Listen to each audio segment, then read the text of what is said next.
différence de taille dans tous les sens du terme. Vous allez comprendre. Je vous raconte cette semaine l'histoire de locataires qui trouvaient qu'une partie de leur logement était inhabitable et voulaient, dans ces conditions, une réduction du loyer. Monsieur et Madame B sont locataires d'un appartement situé en région parisienne.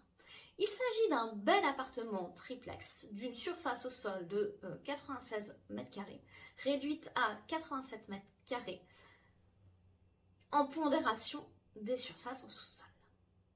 En 2018, un expert judiciaire est nommé et estime que la surface habitable de l'appartement est en fait de 74 mètres carrés. La superficie en sous-sol ne peut être considérée comme habitable.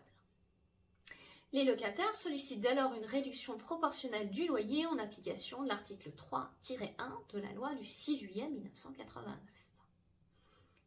Cet article dispose en effet que lorsque la différence de surface entre celle mentionnée au bail et celle constatée effectivement est de plus de 1/20, c'est-à-dire de plus de 5%, le bailleur doit souffrir une diminution proportionnelle du loyer.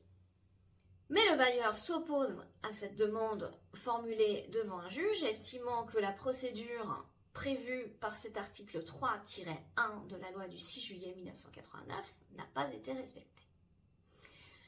La Cour d'appel donne toutefois raison au locataire, estimant que cet article est applicable quand on a une simple différence qui est constatée, alors qu'en réalité, dans cette affaire-là, la différence n'est pas tant liée à la surface réelle, mais à la surface habitable, puisque le sous-sol a été considéré comme n'étant pas habitable, alors que dans le bail, il avait été considéré comme l'étant.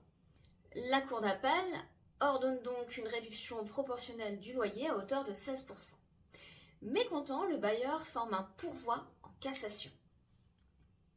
Il plaide que l'article 3-1 de la loi du 6 juillet 1989 prévoit un délai de 4 mois pour le locataire pour saisir le juge à compter de la demande amiable qu'il a fait à son bailleur.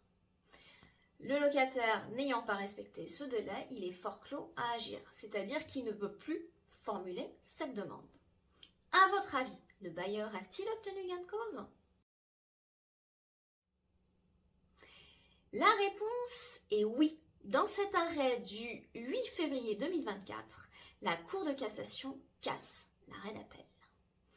Elle rappelle que selon le texte, à défaut d'accord entre les parties sur une diminution du loyer proportionnée à l'écart constaté entre la surface réelle et la surface indiquée au bail, ou à défaut de réponse du bailleur dans un délai de 2 mois à compter de la demande du locataire, le juge peut être saisi dans un délai de 4 mois à compter de la demande pour déterminer la diminution de loyer applicable. Et comme il s'agit d'un délai de forclusion, c'est-à-dire qui n'est pas susceptible d'interruption, le fait de ne pas avoir agi dans le délai de 4 mois prive les locataires de la possibilité d'obtenir cette diminution de loyer. Et ça fait une différence de taille pour le locataire. Moralité, il est urgent d'agir dans un tel cas avec le process suivant. 1. Adresser une demande au bailleur par lettre recommandée avec accusé de réception. Et 2. Si le bailleur ne répond pas dans le délai de 2 mois de manière satisfaisante, il faut alors saisir le juge du contentieux de la protection dans un délai de 4 mois à compter de la demande. Si cette vidéo vous a plu, je vous invite à la commenter, à la liker ou à la partager. Vous pouvez également vous abonner. Quant à moi, je vous dis à la semaine prochaine pour une toute autre thématique.